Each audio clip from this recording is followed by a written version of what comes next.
بسم اللہ الرحمن الرحیم لقد جاءكم رسول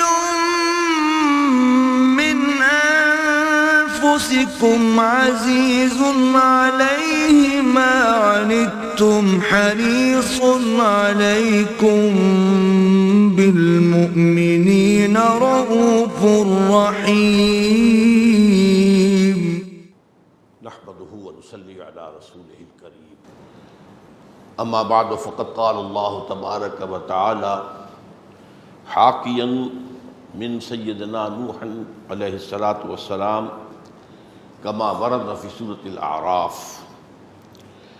اعوذ بالله من الشيطان الرجيم بسم الله الرحمن الرحيم قال يا قوم ليس بي ضلالة ولكني رسول من رب العالمين ابلغكم رسالات ربي وانصح لكم واعلم من الله ما لا تعلمون وقال عز وجل حاكيا من سيدنا صالح عليه السلام كما ورد في نفس السورة فتولى عنهم فقال يا قوم لقد أبلغتكم رسالة ربي ونصحت لكم ولكن لا تحبون الناصحين وقال عز وجل حاكيا من شعيب عليه الصلاة والسلام كما ورد في نفس السورة فتولى عنهم وقال يا قوم أبلغناكم رسالات ربي ونصحت لكم فكيف آسى على قوم كافرين صدق الله العظيم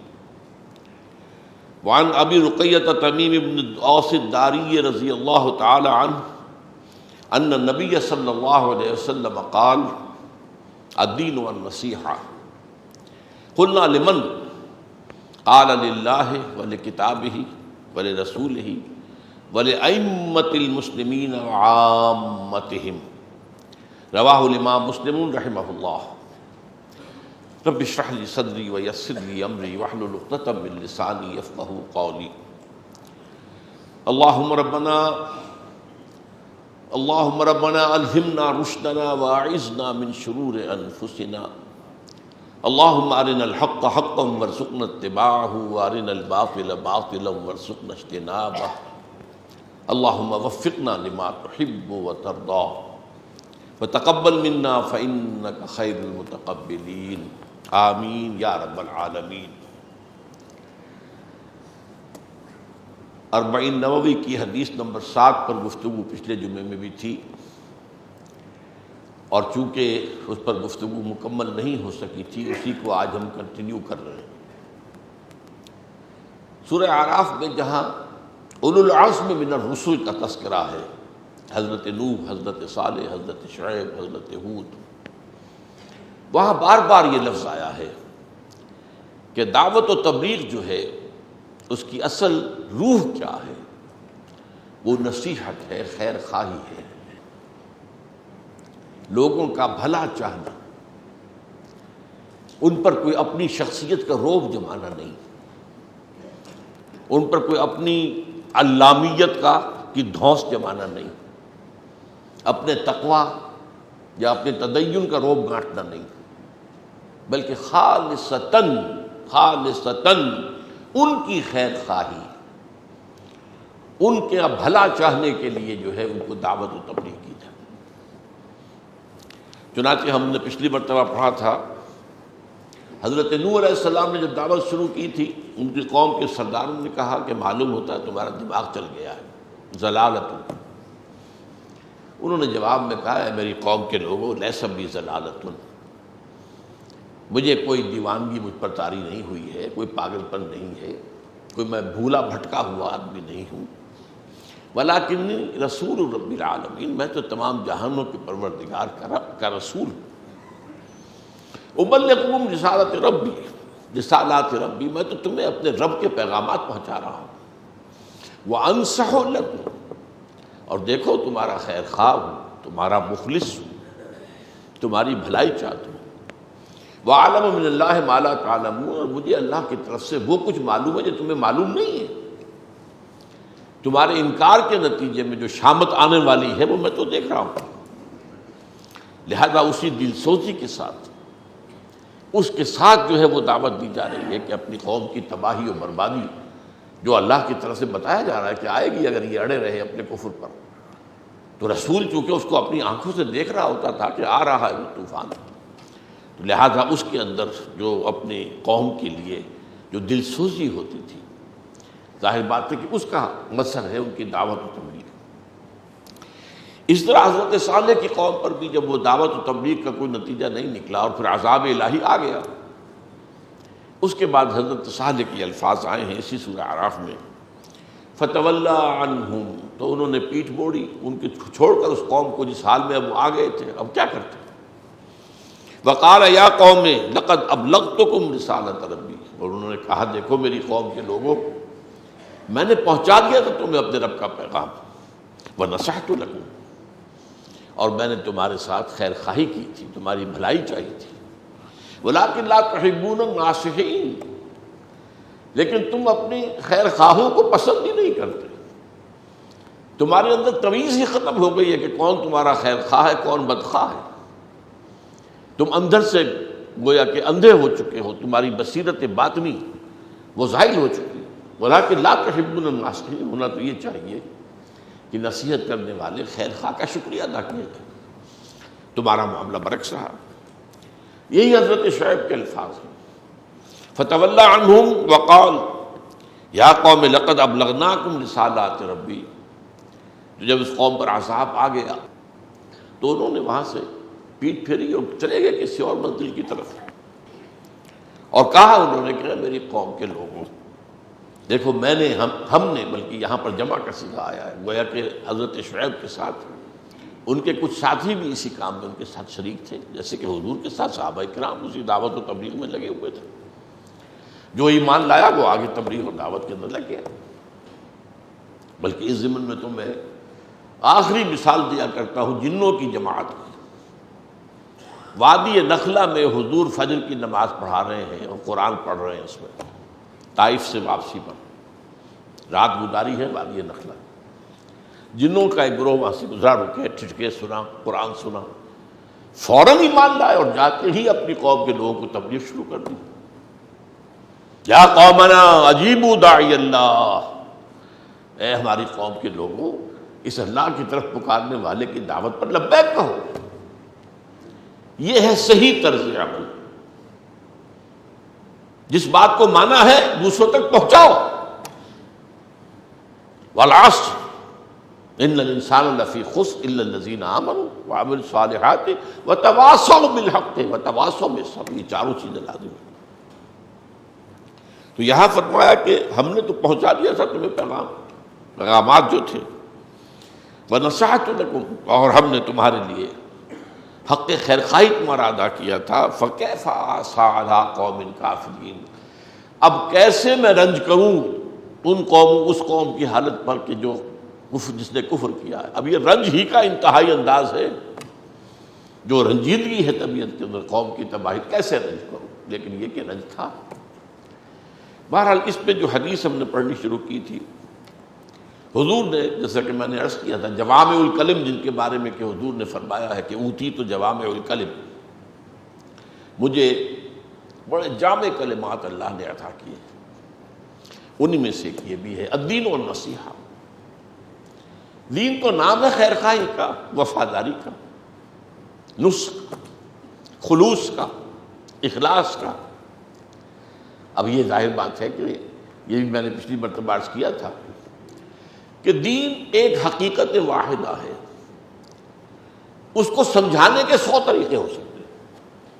ایک پھول کا مضمون ہو تو 100 رنگ سے باندھو. ایک تو یہ کہ سمجھانے والے کے اعتبار سے وہ اپنے اسلوب بدلتا ہے، اپنا انداز بدلتا ہے، بات وہی ہے، مختلف انداز میں مختلف پیروں میں. اور جنہیں سمجھانا ہے ان کا بھی مسئلہ یہ ہوتا ہے کہ مختلف لوگوں کی ذہنی ساخت مختلف ہوتی ہے. ایک بات اس انداز سے سمجھ میں نہیں آتی، اس انداز سے سمجھ میں آ جاتی. وہ جیسے کہ میں نے مثال دی تھی فیصل آباد کا گھنٹہ گھر، 8 بازار ہیں، یہ بازار سے جاؤ گے گھنٹہ گھر سامنے موجود ہو. تو اس گھر تک پہنچنے کے لیے راستہ کوئی بھی ہو سکتا ہے. تو یہ پہنچانے والے کی طرف سے بھی کہ وہ اسلوب بدلے، بار بار جو ہے ایک بات کو ایک ہی لفظ میں نہ دہرائے، بلکہ اس کو یہ کہ بدل کر انداز سے. لیکن وہ الدین والنصیحہ، دین جو ہے وہ تو نصیحت کا نام ہے، یہ بھی پورے دین کی تعبیر ہے، پورے دین کی، پوری دین کی تعلیمات اس ایک لفظ میں ہیں، دین والنصیحہ. دین تو نام ہی نصیحت کا ہے، نصح کا ہے، خیر خواہی کا ہے، دوسروں کی بھلائی چاہنے کا ہے، وفاداری کا ہے، اخلاص کا ہے، یہ اصل تو دین. اب اس میں پھر پوچھا گیا لمن یا رسول اللہ، حضور کس کی وفاداری، کس کی خیر خواہی؟ تو سب سے پہلے اللہ کی وفاداری. اللہ کی وفاداری کا میں 2 باتیں بیان کر چکا ہوں. انفرادی سطح پر اس کے جن احکام پر عمل کرنا ممکن ہے، چاہے مشکل کتنا بھی ہو. 2 لفظ مختلف ہے، مشکل اور ممکن، مشکل اور ناممکن. مشکل کتنا بھی ہو، ناممکن نہ ہو اس پر عمل کرنا. اولا تو یہ وفاداری ہے، ورنہ بے وفائی ہے. اور اس میں تفریق کر دی جائے کہ کچھ احکام سر آنکھوں پر اور کچھ احکام پاؤں تلے، تو بدترین وعید قرآن مجید میں جو آئی ہے وہ اس کے لیے آئی ہے. افتؤمنون ببعض الکتاب وتکفرون ببعض فما جزاء من يفعل ذلك منكم الا خزي في الحیاۃ الدنیا ویوم القیامۃ یردون الی اشد العذاب وما اللہ بغافل عما تعملون. تو کیا تم ہماری شریعت کے ایک حصے کو مانتے اور ایک کو نہیں مانتے؟ تو کوئی سزا نہیں ہے ان کی جو یہ طرز عمل اختیار کریں گے سوائے اس کے کہ دنیا میں ذلیل و خوار کر دیے جائیں، اور آخرت میں پریپیئر فار دی شوق، آخرت میں شدید ترین عذاب میں جھونک دیے جائیں. یہ فتویٰ ہے اللہ کا. اور اللہ بے خبر نہیں ہے جو کچھ تم کر رہے ہو. اللہ کو پتا ہے تم عمرہ کرنے تو آئے ہو لیکن حرام کی کمائی سے کرنے آئے ہو. He knows it. تمہاری داڑھیوں کے طول سے دھوکہ نہیں کھائے گا وہ، تمہارے سجدوں کے نشان سے دھوکہ نہیں کھائے گا. یا تم آپس میں ایک دوسرے کو جتنا چاہو دھوکہ دے لو. تو پہلی بات، ہاں جن پر ممکن ہی نہیں ہے اس کا معاملہ اور ہو جائے گا. ممکن ہی نہ ہو. آج ہمارے لیے ممکن نہیں ہے کہ ہم چور کا ہاتھ کاٹیں جب تک کہ نظام نہ بدلے، قانون نہ بنے. آج میرے لیے ممکن نہیں ہے کہ سود سے بالکل بچ جاؤں. سود کا دخان یا اس کا بخار یا اس کا دھواں ہے وہ تو میرے اندر جائے گا ہی، لیکن براہ راست انوالو ہونا یہ میرا جرم ہے. اس کو تو میں چھوڑ سکتا ہوں. اس اعتبار سے تو ایک کام تو یہ ہے کہ دین کے، شریعت کے جن احکام پر عمل ممکن ہو چاہے کتنا ہی مشکل ہو ان پر عمل کیا جائے. وفاداری کا بنیادی تقاضا یہ. دوسرے یہ کہ جن احکام پر عمل ناممکن ہے ان پر عمل کرنے کے لیے اس نظام کو بدلا جائے، اس کی جد و جہد کی جائے. اگر اس کی آپ جد و جہد نہیں کر رہے تو آپ اللہ کے وفادار کہاں ہوئے؟ آپ تو اللہ کے باغیوں کے وفادار ہیں. آپ ان کے ساتھ تعاون کر رہے ہیں پیسیولی. ایک ایکٹیو تعاون ہوتا ہے، ایک پیسو تعاون ہوتا ہے. ایک ایکٹیو ریزسٹنس ہوتی ہے، ایک پیسو ریزسٹنس ہوتی ہے. تو پیسیولی میں نے شاید پچھلی مرتبہ بھی آپ کو بتایا تھا کہ جو بش نے جملہ کہا تھا، بش نے یا اس کا جو فارن منسٹر تھا پاول، ان میں سے کسی ایک نے کہا تھا ہمارے جو بش صاحب ہیں، مشرف صاحب، ایک بش ہے ایک بش ہے، 2 یہ لفظ استعمال ہوتا ہے، بش اینڈ بش. اسے کہا تھا یو آر ود اس اور اگینسٹ اس. تو بعد میں مجھے معلوم ہوا حال ہی میں کہ یہ جملہ تو حضرت مسیح کا ہے علیہ الصلوۃ والسلام. He who is not with me is against me. وہ شخص جو میرے ساتھ نہیں ہے وہ میرے اگینسٹ ہے، میرا دشمن ہے. یا ساتھ دو یا جاؤ ادھر کھڑے ہو جاؤ، بیچ میں کوئی راستہ نہیں. تو یہ ہے اللہ کی وفاداری 2 الفاظ پر. پھر اس کی کتاب کے ساتھ وفاداری میں عرض کر چکا ہوں. اس پر میرا کتابچہ، اس کو ماننا جیسا کہ ماننے کا حق ہے، اس کو پڑھنا جیسے کہ پڑھنے کا حق ہے، اس کو سمجھنا جیسے کہ سمجھنے کا حق ہے، اس پر عمل کرنا جیسے کہ عمل کا حق ہے، اسے دوسروں تک پہنچانا جیسے کہ اس کی تبلیغ کا حق ہے. تفصیل میں جانے کا موقع نہیں ہے، کتابچہ موجود ہے، پڑھیے۔ میری جو بھی سن 65 کے بعد کی زندگی، 1965 کے بعد سے آج تک کی جو زندگی ہے، اس کا جو پہلا کام ہے وہ یہی کتابچہ تھا، جو میں نے 2 جمعوں میں تقریریں کی تھی مسجد خضرہ سمر آباد میں، اور پھر کتابچے کی شکل میں شائع کی، وہ سٹارٹنگ پوائنٹ ہے۔ تو اس کو پڑھیے۔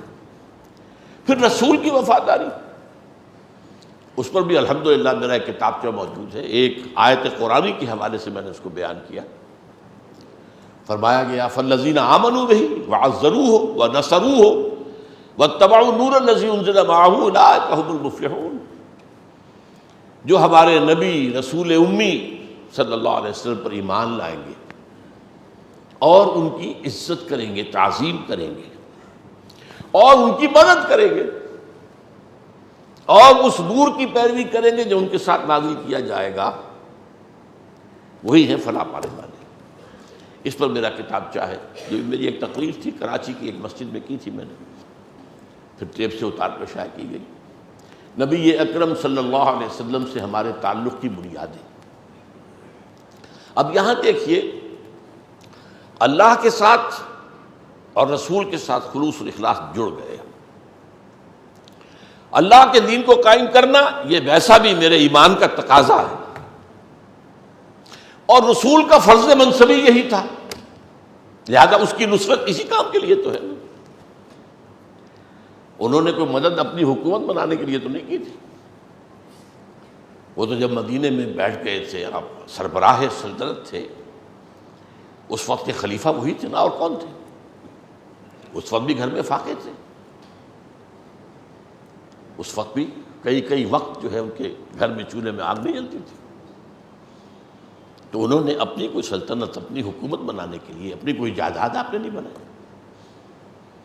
ظاہر بات ہے کہ نوع انسانی کا سب سے زیادہ باصلاحیت انسان وہ تو محمد تھے، اس میں تو کوئی شک ہی نہیں صلی اللہ علیہ وسلم۔ انہوں نے اپنی ان صلاحیتوں اور توانائیوں سے خود کیا حاصل کیا؟ تو یہاں آ کر نصرت رسول کس کام کے لیے؟ وہی اللہ کے دین کو قائم کرنے کے لیے، اور وہ مارکہ جاری ہے، شتیدہ کار رہا ہے ازل سے تا امروز، چراغ مصطفی سے شرار بولہبی۔ بلکہ اب ایک مرتبہ یہ بھٹی بہت دہکنے والی ہے، بہت شد و مت کے ساتھ دہکے گی، بہت بڑی جنگ ہوگی، پچھلی صدی کی دونوں عالمی جنگوں کو مات دے جائے گی۔ اس میں بھی کروڑوں انسان قتل ہوئے تھے، اب بھی کروڑوں قتل ہوں گے، اور زیادہ دور نہیں۔ اس کے لیے سٹیج تیار ہو رہا ہے، بالکل تیار ہو۔ بہرحال اس مارکے میں بھی آپ بیٹھے نہیں اس میں حصہ لے رہے، نہ اللہ کے دین کی وفاداری کا ثبوت دے رہے ہیں کہ اس کو قائم کرنے کی جد و جہد میں شریک تو ہو جائیں، نہ رسول کی نصرت کہ دین کو قائم کرنا، اور ہونا ہے وہ ہو کر رہے گا جیسے اس وقت ہو کر رہا۔ اب جس نے اس میں اپنا حصہ لے لیا، وہ سرخرو ہو گیا، جو محروم رہ گیا۔ آج بھی وہی ہے کہ ہوگا لازم، خبر دی ہے حضور نے، قیامت سے پہلے کل روئے عرضی پر خلافت علی منہاج النبوت کا نظام قائم ہوگا۔ اب اس میں جو لوگ حصہ اپنا ڈالیں گے وہ سرخرو ہو جائیں گے، جو اپنے دھندوں میں مگن رہ کر اور اپنی زندگی گزار دیں گے اسی طریقے سے، وہی معاش کی بھاگ دوڑ، اور وہی صرف اپنے اور اپنے اہل و عیال کا معاملہ، اس کا فکر، اپنے بچوں کا بھی دنیاوی مستقبل پیش نظر ہے، دینی مستقبل یا اخروی مستقبل تو کسی کے پیش نظر ہے ہی نہیں، وہ محروم رہ جائے گا۔ لیکن ہونا ہے یہ، جس کی خبر علامہ اقبال دے گئے ہیں 60 سال پہلے، دنیا کو ہے پھر معرکہ روح و بدن پیش، تہذیب نے پھر اپنے درندوں کو ابھارا، اللہ کو پامر دیے مومن کے بھروسہ، ابلیس کو یورپ کی مشینوں کا سہارا۔ تفصیل میں جانے کا موقع نہیں۔ تو للہ ول کتابہ ول رسولہ، اب آگے چلیے، ول ائمۃ المسلمین وعامتہم،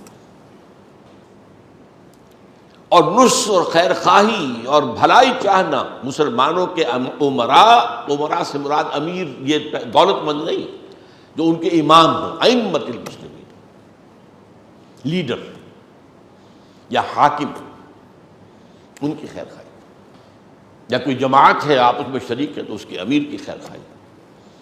تو ائمہ جو ہے وہ اس میں لفظ عام کر دیجیے، اور عام مسلمانوں کی خیر خواہی. اب یہاں نوٹ کرنے کی بات ہے، بہت باریک بات، ائمہ کو پہلے کیوں لائے، عوام کو بعد میں کیوں کیا؟ ائمہ کی بھلائی سے کروڑوں کا بھلا ہو جائے گا، عوام کی بھلائی سے انہی کا صرف ہوگا جس تک کہ آپ کر سکے اور جس تک کوئی بات پہنچا سکے. جیسے کہ کہا جاتا ہے کہ ایک مرد کی تعلیم سے تو ایک مرد سے جو ہے سنورتا ہے تہذیب سے، اور ایک لڑکی کی تعلیم سے تو ایک خاندان سنورتا ہے. اسی طرح اگر کوئی یہیں پر امام ہے، صاحب الامر ہے، اس کے ہاتھ میں اختیارات ہیں، تو اس کے ساتھ معاملہ یہ ہے کہ اس کی ایک غلطی یا کوتاہی لاکھوں انسانوں پر اس کے اثرات پڑیں گے، منفی اثرات، اور اس کی ایک بھلائی، ایک نیکی، اس کی برکات لاکھوں اور کروڑوں انسانوں تک پہنچیں گی. لہذا ائمۃ المسلمین کو جو ہے وہ مقدم کیا گیا، عامتہم آخر میں. اچھا، اب یہ کیا ہے، اماموں کی نصح و خیر خواہی کے تقاضے کیا ہیں؟ پہلے وہ بات، پھر دوبارہ امام سے مراد ٹھیک ہے مسجد کا امام بھی امام ہے، لیکن آج ہمارے ہاں جو پوزیشن رہ گئی ہے بیچارے مسجد کے امام کی، وہ آپ کو معلوم ہے. قوم کیا چیز ہے، قوموں کی امامت کیا ہے، اس کو کیا سمجھیں یہ بیچارے درکت کے امام ہیں. اصل امام تو وہ ہے جو ایوان حکومت میں بیٹھے ہیں، وہ مرکزی ہو یا صوبائی ہو، یا آپ کے ہاں کسی ضلعی حکومت ہو، اصل امام تو وہ ہے. پھر یہ کہ جماعتیں ہیں، تحریکیں ہیں، ان کے امام ہیں، ان کے امراء ہیں. اور پھر یہ کہ ہر گھر میں جو اس گھر کا جو ہیڈ ہے وہ امیر ہے وہاں. کلکم راعٍ وکلکم مسئول عن رعیتہ، تم میں سے ہر شخص ایک چرواہے کے مانند ہے اور وہ ذمہ دار ہے ان بھیڑوں بکریوں کا جو اس کے چارج میں دی گئی ہیں. صبح کو لے کر جایا کرتے تھے نا، بچپن میں ہمیں یاد ہے، بکری پالی ہوئی ہے، وہ آیا ہے ایک چرواہا، وہ لے گیا ہے، شام کو لے کر آتا ہے، ہی از رسپانسبل، شام کو واپس لا کے دے گا وہ بکری، ہی از رسپانسبل. اسی لیے فرمایا کلکم راعٍ وکلکم مسئول عن رعیتہ، اس سے باز پرس کی جائے. تو ایک بات تو یہ ہے کہ یہ جو ائمہ ہیں، ائمہ وہ جو اس کو یعنی پھیلا دیجئے، گھر کا امام ہیڈ آف دی فیملی، جماعت کا امام اس کا امیر، حکومت کے امام جس جو برسر حکومت ہیں، جماعتوں اور تحریکوں کے جو امراء ہیں. پہلی بات ان کے حق کا، ان کے نفس خیر خواہی کا تقاضا کیا ہے؟ اطاعت فی المعروف، ان کی اطاعت کی جائے معروف میں، منکر میں نہیں، معصیت میں نہیں، معروف. جو بھی بھلا حکم دے جو شریعت کے خلاف نہ ہو. کوئی شخص فرض کیجئے، جیسا کہ میں نے اس سے پہلے عرض کیا ہے کہ اسلام کا اصول یہ ہے کہ جس شے کی حرمت ثابت نہیں وہ حلال، یہ نہیں کہ جس کی حلت ثابت نہیں وہ حرام ہے، نہیں، برعکس. اسی طرح معروف میں باقی چیزیں بھی آ جائیں گی، چاہے قرآن و سنت کے پر مبنی نہیں ہے حکم، لیکن قرآن و سنت کے خلاف بھی نہیں ہے، وہ بھی معروف میں آ جائیں گے. تو اطاعت فی المعروف اپنے ائمہ کی، یہ ان کا پہلا حق ہے. دوسرا، عدم تنازع، جھگڑنا نہیں ان سے، کھینچ تان کرنا یہ نہیں، تعاون کرنا، ان کی بھلائی چاہنا، اور خاص طور پر صائب مشورہ دینا. صائب مشورہ جو ہے یہ بہترین خیر خواہی ہوتی ہے امراء کی، ائمہ کی، حکمرانوں کی. یہ کرو، یہ کرو، یہ کرو، اس کو آپ کہہ سکتے ہیں امر بالمعروف. لیکن ساتھ ہی تنقید بھی، لیکن وہ بھی خیر خواہانہ تنقید، اس کی بھلائی کے لیے تنقید کر رہا، اس کو نیچا دکھانے کے لیے نہیں کر رہا، اس کے اوپر اپنی فوقیت جمانے کے لیے نہیں کر رہا، اس کی بھلائی کے لیے. یہ تنقید جو ہے یہ مثبت ہے، تعمیری ہے، اور اس کا اندازہ ہو جاتا ہے جس پر تنقید کی جا رہی ہو اس کا دل گواہی دے دے گا یہ شخص کس نیت سے تنقید کر رہا ہے۔ دل را بدل رہیست، دل کو دل سے ایک راستہ ہوتا ہے، چاہے زبان سے بات نہیں نکلی ہے لیکن میرے دل میں وہ بات آ گئی جو آپ کے دل میں ہے۔ آج تو دنیا میں مانا جاتا ہے ایکسٹرا سینسری پرسیپشن ESP، یہ صرف ہمارے 5 حواس خمسہ ہی جو گنے جاتے ہیں وہی نہیں ہے، یہ آنکھیں اور کان اور یہ سونگنا اور چکھنا اور چھونا، یہ تو سینسری آرگنز ہمارے ہیں، لیکن ایکسٹرا سینسری پرسیپشن آج پوری دنیا میں مسلم ہے۔ دل را بدل رہیست، تو اس حوالے سے یہ بات پتہ چل جاتی ہے، اس لیے کہ آج کی دنیا میں جو سلسلہ چل رہا ہے جمہوری تماشا جو ہے، جمہوری تماشا، اس میں در حقیقت تنازع ہوتا، تم ہٹو ہم آئیں گے، یہ خالص غیر اسلامی کا۔ ہاں ان سے مطالبہ کرو، خلاف اسلام چیزیں ختم کرو، اسلام کے جو ہیں احکام نافذ کرو، یہ ٹھیک ہے کرو، لیکن یہ کہ تم ہٹو ہم آئیں گے، یہ مغربی جمہوریت کی روح ہے۔ آپ کے علم میں ہوگا کیسی کیسی تنقیدیں خلفائے راشدین برداشت کرتے تھے۔ سلمان فارسی درویش جس کو حضور نے خود اپنے اہل بیت میں سے قرار دیا ہے، سلمان و منا اہل البیت، وہ ایک پھٹی پرانی سی چادر لیے ہوئے کھڑے ہو گئے ہیں، حضرت عمر خطبہ لے رہے ہیں اور کہتے ہیں لا سمع ولا طاعہ، نہ سنیں گے نہ مانیں گے۔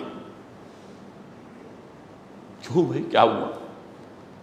یہ نہیں کہا بیٹھ جاؤ، نہیں، کیا بات ہے سلمان، یہ آپ نے جو کرتا پہنا ہوا ہے یہ ان چادروں سے بنا ہے، یمنی چادریں جو مال غنیمت میں آئی تھی، اور ہر مسلمان کو جتنا کپڑا ان میں سے ملا ہے ان سے کرتا نہیں بنتا، اور آپ ہم میں سے ہیں بھی طویل القامت انسان، یہ کرتا کیسے بن گیا آپ کا؟ there is something wrong somewhere، کوئی خیانت ہوئی ہے؟ اس سے نہیں ہوئے، یہ نہیں کہا میرا انفرادی معاملہ ہے، یہ میرا نجی معاملہ ہے، نہیں۔ بیٹے سے کہا عبداللہ ابن عمر رضی اللہ تعالیٰ عنہ، عبداللہ تم جواب دے دو۔ انہوں نے کہا، جسٹیفائی کیا، نہ میرا کرتا بن رہا تھا نہ ابا جان کا، میں نے اپنے حصے کا کپڑا دے دیا ابا جان کو، ان کا کرتا بن گیا۔ فوراً کہتے ہیں حضرت سلمان الآن نسمع و نطیع، ہاں فرمائیں اب ہم سنیں گے بھی اطاعت۔ یہ ہے اصل میں اسلامی جمہوریت، یہاں وہ رسہ کشی نہیں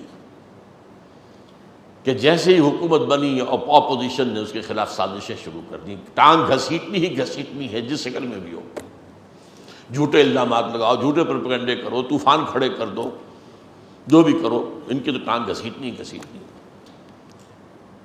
یہ تو سب سے زیادہ بدقسمتی ہماری ہے، ورنہ مغرب کی ڈیموکریسی میں بھی ایسا نہیں ہے، وہاں بھی اپوزیشن بھی ہوتی ہے، وہ ایک چیک اینڈ بیلنس رکھتی ہے، تنقیدیں کرتی ہے، لیکن یہ کہ وہ تسلیم کر لیتی ہے ٹھیک ہے 5 سال کے لیے انتخاب ہو گیا، اب یہ انتخاب رہے گا، لیٹ دیم ورک، اس میں جو بھی امپروومنٹ ہم کروا سکیں کروائیں گے، جہاں کسی غلط رجحان کو رکوا سکیں گے رکوائیں گے، لیکن یہ نہیں کہ ان کے خلاف طوفان کھڑے کر دیے جائیں جھوٹ کے، اور ان کے خلاف پروپیگنڈے کے جو ہے تمار باندھ دیے جائیں، اور ان کو جو ہے ہر طرح سے ذلیل کر کے اور ان کی توہین کر کے اس کو جو ہے ڈیمورلائز کیا جائے، یہ نہیں، ٹھیک ہے اب 5 سال کے لیے یہ ہے، اب ان کی بات ہم نے کر دی، اب وہ ہو جائے گا قرآن مجید کی روح سے سموتاعت فی المعروف، اب معروف کے اندر حکم مانو۔ یہ جو ہے 4 میں نے باتیں آپ کے سامنے گنوائی، یہ ائمہ کا ایک حق ہے، اطاعت فی المعروف، عدم تنازع، صائب مشورہ دینا خلوص کے ساتھ، نیک نیتی کے ساتھ، بہترین رائے دینا، یہ نہ ہو کہ میں اس سے اچھی بات بتا دوں گا، یہ اگر کل گزرا تو اس کی تو حکومت اور مضبوط ہو جائے گی، تو اسے تو بھٹکنے دو، جتنا بھٹکے گا اتنا ہی بدنام کرنے کا ہمیں موقع ملے گا، اتنا ہی اسے ڈی تھرون کرنے کا جو ہے ہمارے پاس جواز پیدا ہو جائے گا، اور مثبت خیر خواہانہ تنقید۔ البتہ اس میں ایک معاملہ آتا ہے، اگر حکمران شریعت کے خلاف حکم دے یا حکمران ظالم ہو، فاسق ہو، فاجر ہو، چاہے وہ شریعت کے خلاف حکم دے نہیں رہے لیکن طرز عمل میں ظلم ہے، استبداد ہے، طرز عمل کے اندر جو ہے اور اپنی ذات میں فسق و فجور ہے، ظاہر بات ہے کہ امراء کا فسق و فجور جو ہے اس کے تو اثرات عوام تک پہنچیں گے۔ الناس علی دین ملوکہم، یہ پرانی کہاوت ہے، لوگ اپنے بادشاہوں کے انداز اختیار کر لیتے ہیں، پیروی کرتے ہیں، آج بھی یہ بات ہے، اپنے لیڈروں کے نقش قدم پر لوگ چلتے ہیں، اور لیڈر کا فسق و فجور کروڑوں کے لیے جواز بن جاتا ہے فسق و فجور کا۔ ہمارے بڑے بڑے لیڈر داڑھی منڈاتے تھے، آج داڑھی منڈانے کے لیے سب سے بڑی دلیل یہ ہے، محمد علی جناح کی تو داڑھی نہیں تھی، علامہ اقبال کی تو داڑھی نہیں تھی، نہیں یہ ہمارے لیے دلیل نہیں ہے، نہ محمد علی جناح نہ علامہ اقبال، ہمارے لیے ایک ہی ذات ہے اور وہ ہے محمد صلی اللہ علیہ وسلم، ابدی اسوہ ان کا ہے۔ ہاں محمد علی جناح نے قوم کی بھلائی کے لیے جو کیا اس کی قدردانی کیجیے، اقبال نے قوم کی نظری فکری رہنمائی کے لیے جو کیا اس کی قدردانی کیجیے۔ یہ بھی نہیں ہے کہ ہول سیل ریجیکشن اور ہول سیل ایکسیپٹنس، ایک آدمی سے محبت ہے تو اس کی ہر بری چیز سے بھی غض بصر، اور ایک سے نفرت ہے تو اس کی اچھی بات کو جو ہے وہ بھی نظر انداز کر دینا، یہ نہیں، عدل کا تقاضا اختیار کرو۔ تو اب اگر کوئی حکمران ایسے ہو تو ان حکمرانوں کو تبدیل کرنے کی جد و جہد بھی ان کے حقوق میں بھی ہے، عوام کے حقوق میں بھی ہے، یہاں دونوں حق جمع ہو جائیں۔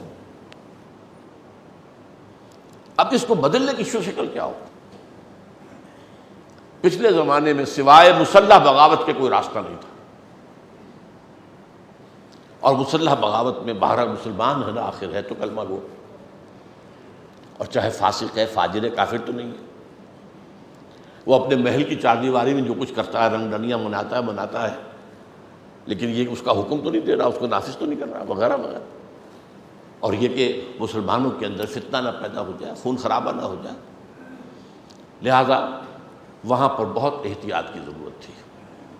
زبان سے سمجھاؤ، جاؤ ان کے پاس، تنقید کرو، اگر کسی کو وہاں تک رسائی حاصل ہو جائے، ظاہر بات ہے کہ ان حکمرانوں، ان بادشاہوں تک رسائی حاصل کرنا کوئی آسان کام ہے۔ آج بھی آپ مشرف تک پہنچ سکتے ہیں، آپ خطوط پر خطوط لکھے جائیے، ان کو پہنچے گی نہیں، ان کا جو نچلا سٹاف ہے وہ اٹھا کے ردی میں پھینک دے گا، تو بہت کرم کریں گے تو آپ کو ایکنالجمنٹ دے دیں گے۔ میں نے ایک خط لکھا تھا بڑا طویل 1982 میں جنرل ضیاء الحق کو، مجھے ایکنالجمنٹ تو مل گئی تھی لیکن اس کے بعد کوئی جواب نہیں، تو اس نہیں، بلکہ مجھے مغالطہ لگا، ایکنالجمنٹ ڈیو کے ساتھ میں نے بھیجا تھا، وہ اس کی واپس مجھے رسید جو آتی ہے ایکنالجمنٹ ڈیو کی، وہ تو آگے دستخط نہیں تھا کسی کے اس نے کہ ہم نے رسول کی ہے۔ بہرحال اس صورت میں معاملہ جو تھا وہ مختلف تھا، اسی لیے آپ کس سے سنتے ہیں فلاں خلیفہ ہارون رشید فلاں صاحب نے نصیحت کی، اس کی آنکھوں میں آنسو آ گئے، ٹھیک ہے یہ ہوتا تھا، آخر ہر انسان جو ہے اس کے اندر ایک جذبہ بھی ہوتا ہے، خلوص اور اخلاص کے ساتھ نصیحت کرنے والوں کی قدر بھی ہو جاتی ہے، لیکن وہی ہارون رشید اگر کسی وقت مزاج شاہانہ جو ہے اس کا کوئی اور رنگ ہے تو اسی وقت جلاد کو حکم دے گا، گردن اڑا دے گا۔ لہذا اکثر واقعات میں آتا ہے کہ فلاں بزرگ نے جب نصیحت و خیرخواہی کے لیے تنقید شروع کی تو پہلے اپنے کپڑے سمیٹ لیے اچھی طرح کہ ایسا نہ ہو کہ میری گردن فوراً اڑا دی جائے اور میرا سطر کھل جائے اور میں جو ہے میرے کپڑے جو ہے آس پاس خراب ہو جائے، اس لیے کہ وہ تو پھر وہاں دیر نہیں لگتی تھی، وہاں یہ نہیں تھا کہ کوئی کورٹس کے اندر جاؤ اور یہ کرو، اور کوئی ہیبیس کارپس کی جا سکتی ہے، کوئی جو ہے خام خواہ کی نظر بندی کے خلاف آپ کورٹ میں جا سکتے ہیں، کچھ نہیں، وہ تو بادشاہ تھے، مزاج شاہانہ، ان کو تو تاب نہیں ہوتی تھی لیکن کبھی خیر بھی ہو جاتا تھا۔ ایسے بھی لوگ تھے جو بھلی بات سنتے تھے اور بھلی بات کہنے والوں کی قدر بھی کرتے تھے، لیکن یہ سب ان پر ڈپینڈ کرتا تھا، یہ ان کا سبجیکٹو معاملہ تھا، کوئی نظام نہیں تھا۔ آج کی دنیا میں خوش قسمتی سے وہ نظام جو برا نظام تھا اس میں ایک اچھائی کا پہلو ہے. اس لیے کہ یہ میں نے کئی مرتبہ بیان کیا ہے کہ دنیا میں شر محض کا وجود ہی نہیں ہے. بڑے سے بڑے شر میں بھی کوئی نہ کوئی پہلو خیر کا موجود ہوتا ہے، ورنہ شر کھڑا ہی نہیں ہو سکتا. جیسے آپ کو معلوم ہے نا، آکاش بیل جو درخت کے اوپر چڑھ جاتی ہے، اس کے اوپر چڑھنے کا خود کوئی امکان نہیں ہے، وہ تو درخت کے اوپر چڑھے گی. اسی طرح حق اور خیر کا کوئی ایک شمع لے کر ہی باطل اس کے اوپر اپنی دکان سجا سکتا ہے. محض شر دنیا میں نہیں ہوگا، کوئی نہیں ہوگا. تو جدید نظام میں بھی خوبیاں بھی ہیں.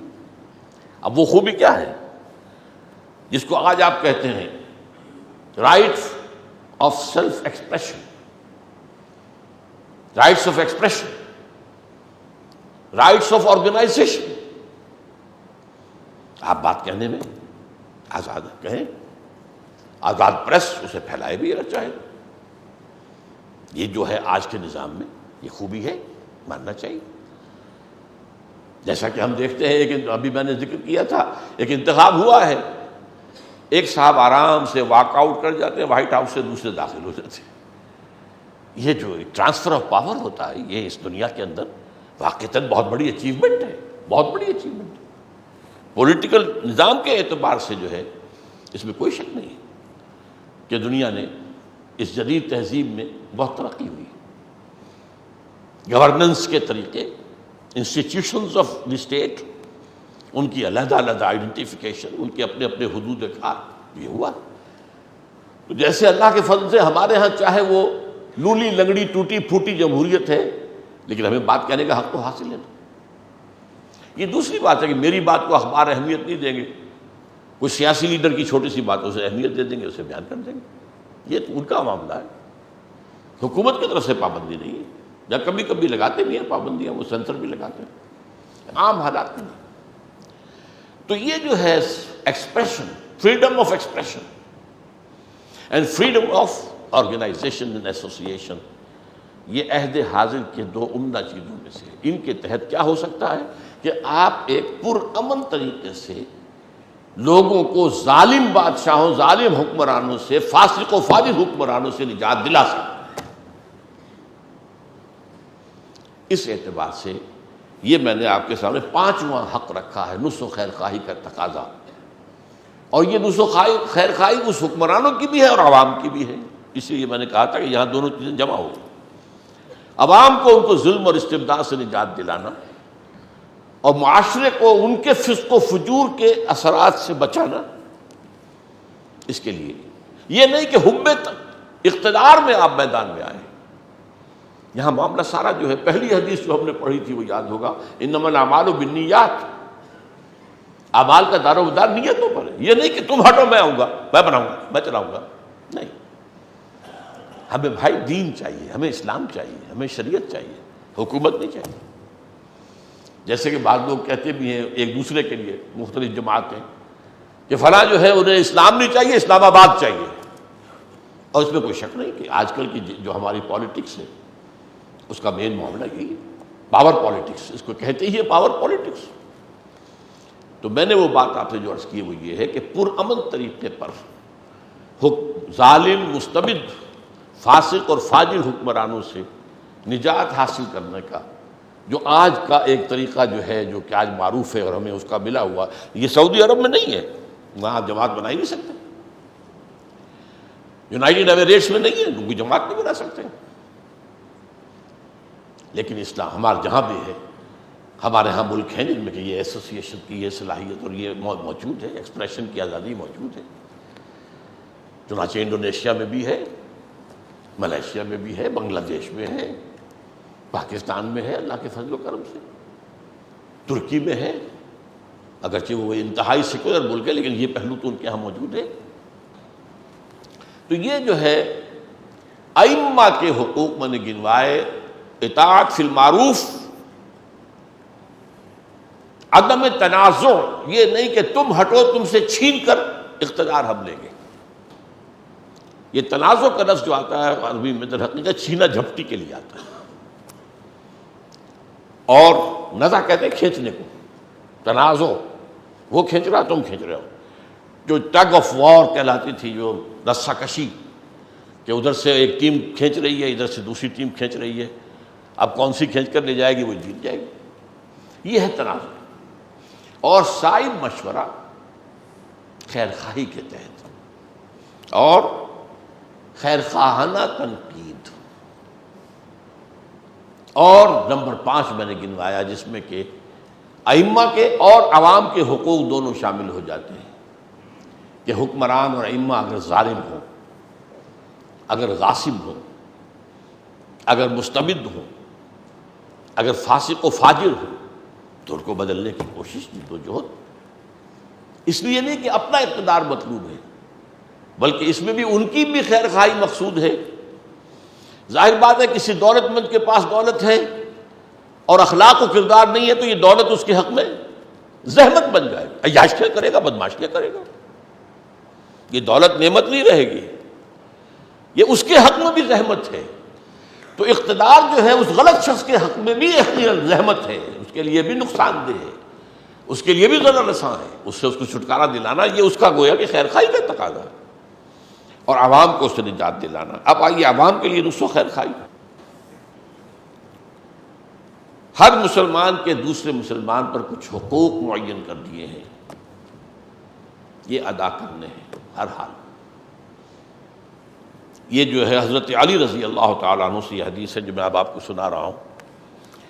قال قال رسول اللہ صلی اللہ علیہ وسلم للمسلم علی المسلم ستۃ، ہر مسلمان کے ہر دوسرے مسلمان پر 6 حق ہیں. یہ عوامیت جو ہے نا، عمومیت، اس کو ذہن میں رکھیے. عامتہم، اسی سے لفظ عموم ہے. یسلم علیہ اذا لقیہ، جب ملاقات ہو سلام کرے، اور سلام میں سبقت کرنے کی کوشش کرے. اگرچہ کچھ آداب سکھائے گئے ہیں، چھوٹے بڑوں کو سلام کریں، آنے والا پہلے سے جو محفل میں موجود ہے ان کو سلام کریں، سوار پیدل کو سلام کریں. مختلف چیزیں ہیں، انداز ہیں مختلف، لیکن یہ کہ بہرحال جتنی سبقت کی جائے اتنا ہی ثواب زیادہ مل جائے. وَيُجِيبُهُ إِذَا دَعَاهُ، اگر وہ دعوت دے کہ آپ میرے ہاں آج کھانا تناول فرماؤ تو اس کو قبول کرے. اللہ یہ کہ کوئی عذر ہے، کوئی معذوری ہے، کوئی مجبوری ہے، مدد کر لے. لیکن یہ کہ یہ حق ہے. غریب ہے، ٹھیک ہے، معلوم ہے آپ کو کہ وہ کوئی زیادہ آپ کو مرغن غذائیں نہیں کھلا سکتا، کوئی دال روٹی ہی پیش کرے گا. بہرحال ہے. مجھے تو واقعہ یاد آ گیا ہے، میری اہلیہ کے ایک چچا تھے، بہت درویش منش انسان تھے. ویسے وہ نہ مولوی تھے نہ وہ صوفی تھے، لیکن حد درجے درویش مزاج کے آدمی، بہت نیک آدمی تھے. انہوں نے، وہ ایک اچھے پوسٹ پر تھے، سپرنٹینڈنٹ ٹائپ جو ہے کسی محکمے میں، اپنے چپراسی سے کہا ایک دن کہ آج روزہ میرے ساتھ افطار کرنا. وہ بڑا خوش ہوا کہ آج ان کے ہاں میں افطار کروں گا، کچھ ملے گا. وہاں گیا تو بیٹھا ہوا ہے، وہ بھی بیٹھے ہوئے. یہ دیکھ رہا کوئی آمد نہیں، کوئی کھانا نہیں چنا گیا، کوئی شے نہیں، کوئی افطاری نہیں آئی. آخر میں جب وہ اذان ہوئی تو ایک کھجور نکالی جیب میں سے، اس کو 2 ٹکڑے کیے، آدھی خود کھا لی، آدھی یہ دے دی، بھائی چھٹی. اور یہ حدیث میں علی تمرۃ شق تمرۃ، کھجور کے ٹکڑے پر بھی افطار کرانا ہے. یہ ہے حدیث کے الفاظ. اور یہ کہ بعض اوقات جہاں پانی نہایت کمیاب ہوتا ہے تو پانی ہی اگر مہیا کر دیا جائے پینے کے لیے، روزہ افطار کرنے کے لیے کسی. لیکن یہ نہیں ہے کہ آپ تو خود تو روزہ افطار کرتے ہو شربت روح افزا سے اور کسی کو سادہ پانی سے کروائے، تو یہ تو ٹھیک نہیں ہے. لیکن یہ کہ بہرحال یہ تو جب دعوت دے بلائے تو آئے. وَيُشَمِّتْهُ إِذَا عَطَسَ، جب چھینک آئے تو پھر اس کو یرحمک اللہ، یہ کہنا جو ہے یہ حق ہے اس کا، اس کے لیے دعا کرنا اللہ تعالیٰ آپ پر رحم فرمائے. چھینک ظاہر بات ہے کہ کسی اریٹیشن کا نتیجہ ہے، ناک کے اندر کوئی اریٹیشن ہوئی ہے، یہ زکام کا آغاز بھی ہو سکتا ہے. لیکن یہ کہ بہرحال اس کو کہنا کہ اللہ تعالیٰ آپ پر رحمت فرمائے، یرحمک اللہ. اور اس پر مزید آتا ہے کہ پھر وہ شخص کہے بارک اللہ، یہ کیا الفاظ میں، یرحمک اللہ، یہدیک اللہ، یہدیکم اللہ، اللہ تعالیٰ تمہیں ہدایت دے. وَيَعُودُهُ إِذَا مَرِضَ، اور جب بیمار ہو جائے تو اس کی عیادت کرے. وَيَتْبَعُ جَنَازَتَهُ إِذَا مَاتَ، اور جب مر جائے تو اس کے جنازے کی پیروی کرے، اس کے ساتھ چلے. وَيَحُبُّ لَهُ مَا يُحِبُّ لِنَفْسِهِ، یہ آخری جو ہے یہ وہ ہے، اس کو یوں سمجھیے کہ آخری بات، ہاتھی کے پاؤں میں سب کے پاؤں، اور یہ بھی در حقیقت جوامع الکلم میں سے ہے. اس کے لیے وہی چیز پسند کرے جو اپنے لیے پسند کرتا ہو. دوسرا حق یہ ہے عوام کا بھی، امر بالمعروف نہی عن المنکر، بھلائی کا حکم دینا، مشورہ دینا، جو ائمہ کا ہے وہ عوام کا بھی ہے. ان پر بھی تنقید کرو، یوں نہ ڈرو. ہاں سیاسی آدمی کیسے تنقید کرے گا؟ اسے ووٹ چاہیے، وہ تنقید نہیں کر سکتے. وہ تو کہے گا یہ ساری خرابی کی جڑ یہ بیٹھا ہوا ہے اوپر، اسے ہٹاؤ بدماش کو. باقی معلوم ہوتا ہے سب تو پاک ہیں، پاک صاف ہیں. عوام جو ہے ان کے اندر تو کوئی خرابی ہے ہی نہیں. بڑی ہمت کی بات ہوتی ہے عوام کے سامنے کھڑے ہو کر ان پر تنقید کرنا، لیکن وہاں بھی وہی اصول رہے گا، خیر خواہی کے جذبے کے تحت. اور نہیں عن المنکر، بدی سے روکنا، برائیوں سے روکنا. اس برائیوں کے روکنے میں پھر یہ بھی شامل ہے کہ ان کے ساتھ عدم اختلاط ہو جائے. آپ بدی سے روک رہے ہیں، نہیں رک رہا ہے، تو اس کے ساتھ اٹھنا بیٹھنا کھانا پینا یہ آپ شریک رہیں گے تو پھر وہ ساری آپ کی محنت جو ہے وہ ضائع ہو جائے.